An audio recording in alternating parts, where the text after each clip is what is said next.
I am sick and tired of these serial rejects using Jamaica. We might have needed Isaac Hayden, but we definitely do not need Jordon Ibe. Jamaica have a lifeline. How about this?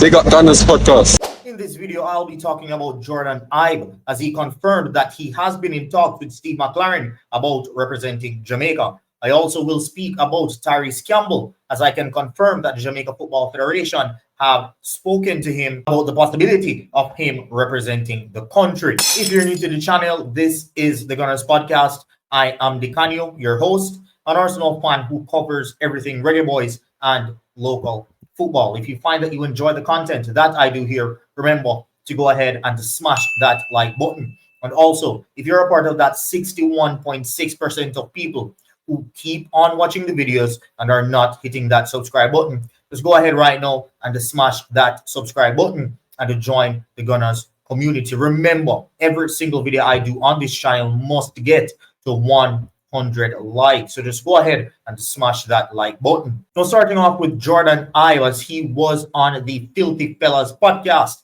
and spoke about him being in talks with Jamaica about representing the country. It was Steve McClaren. Okay. Are you saying you're gonna play for Jamaica as Ibe? Anything's possible, you know. That's why you're my brother, man. Just think about it. He's open. I think that would be powerful. Because like I did have my chance with Nigeria. Obviously, it didn't happen. It didn't happen with England. But I want to leave football with at least. So people, I don't know what these people take Jamaica for, but I am not having it. Viewers, Jordon Ibe is a serial reject. He said it himself. He cannot make Nigeria's team. He cannot make England's team. And all of a sudden you want to play here for Jamaica? I am not having it. He got kicked out of Liverpool because he was not good enough. He failed at Bournemouth. And now he's a non-league footballer. Why is Steve McClaren and Jamaica speaking to a non-league footballer that cannot improve his team? People, if that is the case, I want us to give Nikolai Fuller a chance from Tivoli. Right? He's young and definitely has the quality to do something on that left wing. Jordon Ibe will be 30 years old this year. And he has been playing football professionally for 14 years. Right? He started at the age of 16 as a winger. And he only has 14 goals. Again, he's a winger that has 14 career goals in 14 years. That is literally 1 goal per year. He's been rejected by England, Nigeria, Liverpool, Bournemouth, and now he's playing non-league football. People, please tell me which non-league footballer are you seeing representing a national team that has ambition? This is absolutely insane. And if the Jamaica Football Federation are still pursuing him instead of giving Nikolai Fuller a chance, and they should be ashamed of themselves. This guy is a serial failure and a serial reject that is still riding on his Liverpool hype as a kid.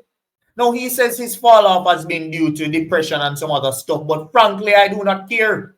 That has nothing to do with Jamaica. The fact is, you are not playing at a respectable level, and you cannot be trusted to supply any threat in the attack for the Reggae Boyz with only 14 goals in 14 years of playing football as an attacker. Now, I'm asking the Jamaica Football Federation because this interview was fairly new, right? It's a fairly new interview, and he's saying to look out. He's saying that he's in talks.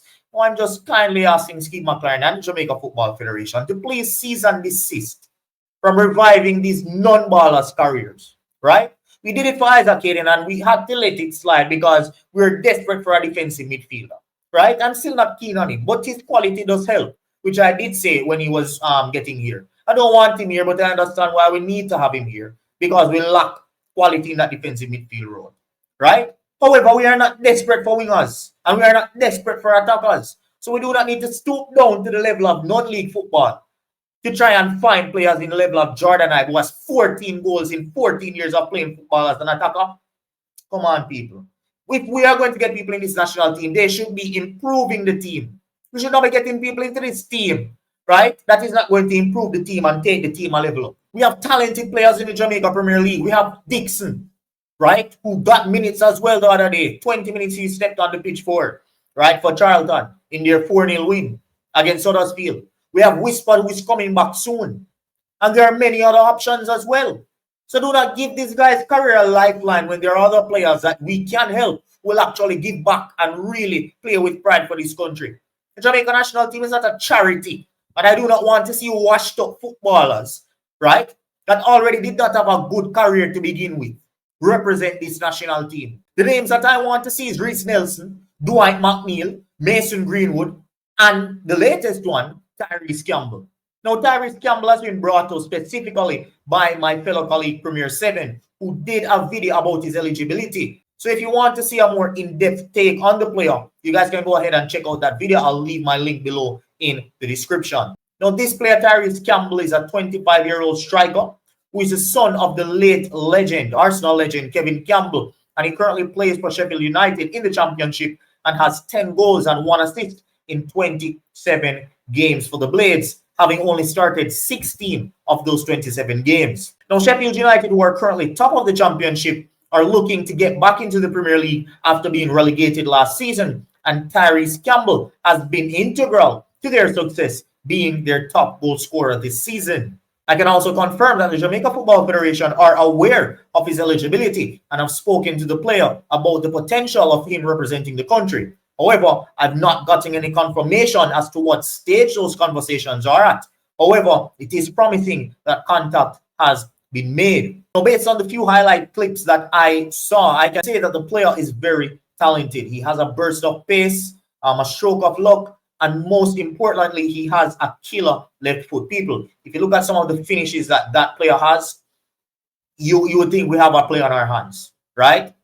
And that left foot is absolutely deadly. He does not need a perfect chance to score a goal, right? So that was very, very promising. Having a left-footed striker in the team would be welcomed as well, to be honest, especially if he can score some of those goals that I've been seeing him score for his club here for Jamaica. Also, his age is a good factor as he seems to be heading into his prime, and his numbers are proof of that. He's also scored more goals this season than any other season in his professional career, with a little over quarter of the games left to play. He has had 40 shots this season, netting 10 goals, which means that's a 1 out of 4 conversion rate, right? With one of them coming outside of the box. He also has an XG of 7.4, which means he has been overperforming his expected goals this season, which is always a positive for any striker. Now, if you look at Mikel Antonio and Shamar Nicholson in their last full season that they had uninterrupted, they basically either equaled or underperformed their XG. So having a striker that scores even when he's not expected to on a regular basis